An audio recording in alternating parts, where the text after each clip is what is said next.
Assalamualaikum warahmatullahi wabarakatuh. Perkenalkan, nama saya Sarul Ibad, NIM 123110150,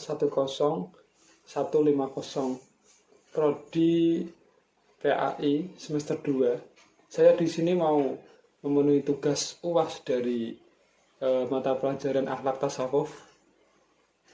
Langsung aja. Pembahasan kali ini yang pertama adalah pengertian akhlak atau ruang lingkup akhlak. Pengertian akhlak secara etimologi, akhlak berasal dari bahasa Arab, yaitu akhlaqa yukhliqu, akhlakon yang mempunyai jamak khulukun, itu dalam ilmu bahasa Arab secara ilmu sorof, yang mempunyai arti budi pekerti atau tingkah laku.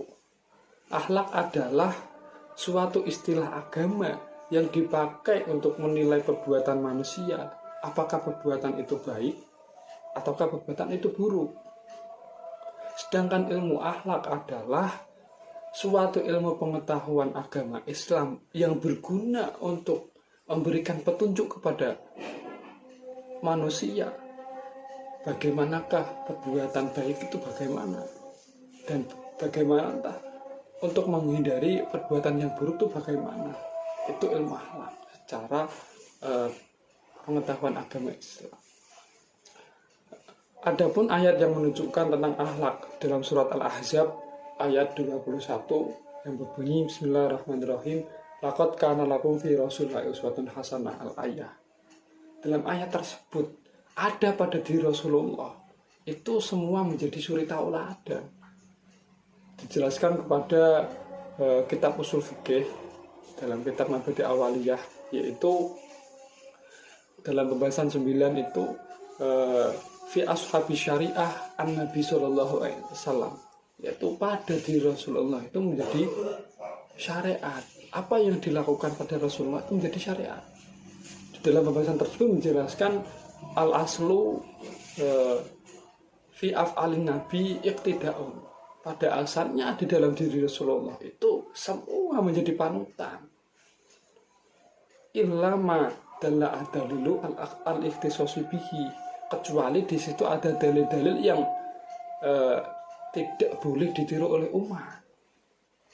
Jadi ada di situ ada dalil yang di situ boleh ditiru oleh umat, dan di situ ada yang tidak boleh ditiru oleh umat. Itu akhlak atau pembahasan Nabi secara rinci. Dalam definisi pendapat ulama yang ahli fikih, dapat kita simpulkan bahwa akhlak adalah keadaan jiwa yang mendorong melakukan sesuatu perbuatan secara spontan tanpa ada pertimbangan pemikiran dulu. Selain dari kata akhlak, ada kata yang masih sama dengan akhlak, seperti halnya etika, seperti halnya kesopanan, atau di situ ada seperti halnya moral. Itu hampir sama. Itu yang pertama adalah pembahasan ruang lingkup. Baik, materi selanjutnya adalah menerapkan akhlak mahmudah dan menerapkan akhlak mazmumah. Akhlak mahmudah adalah akhlak yang terpuji dalam segala bentuk perbuatan, ucapan, atau perasaan seseorang untuk menambah iman.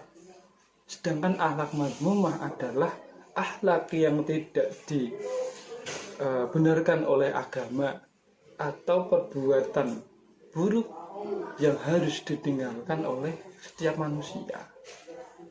Contoh akhlak mazmumah adalah sabar, takwa kepada Allah, syukur, dan lain-lain.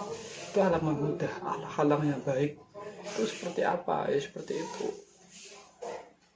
Sudah biasa kita lakukan itu. Ada akhlak mahmudah dan ada akhlak mazmumah. Sedangkan contoh akhlak mazmumah adalah taria, sombong, hasud, dengki kepada orang. Itu udah biasa dalam keseharian sehari-hari, dalam kehidupan sehari-hari itu udah biasa antara akhlak mazmumah dan akhlak mazmumah. Dan cara menghindari akhlak mazmumah itu bagaimana? Ya dengan cara antara lain bisa juga berzikir kepada Allah, beribadah kepada Allah, menjalankan sunnah Rasul. Ya pokoknya hal yang baik kita lakukan, sedikit demi sedikit. Lanjut, materi selanjutnya adalah konsep baik dan konsep buruk. Konsep baik dan konsep buruk itu hampir sama antara akhlak mahmudah dan akhlak madmumah. Ada perbedaan sedikit dalam konsep. Kalau tadi kan contoh dan perbuatan bagaimanakah akhlak madmumah dan mahmudah. Kalau ini nanti pembahasan tentang konsep baik dan konsep buruk. Bagaimana tuh konsep baik dan buruk? Dari segi bahasa, baik itu berasal dari bahasa Arab yaitu khair.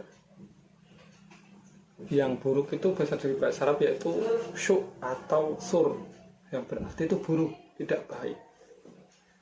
Dalam sedangkan istilah dalam kitab Al-Munjid, baik itu sesuatu yang sudah sempurna, itu baik dalam kitab Al-Munjid. Jadi sudah sempurna itu baik, baik itu sudah sempurna.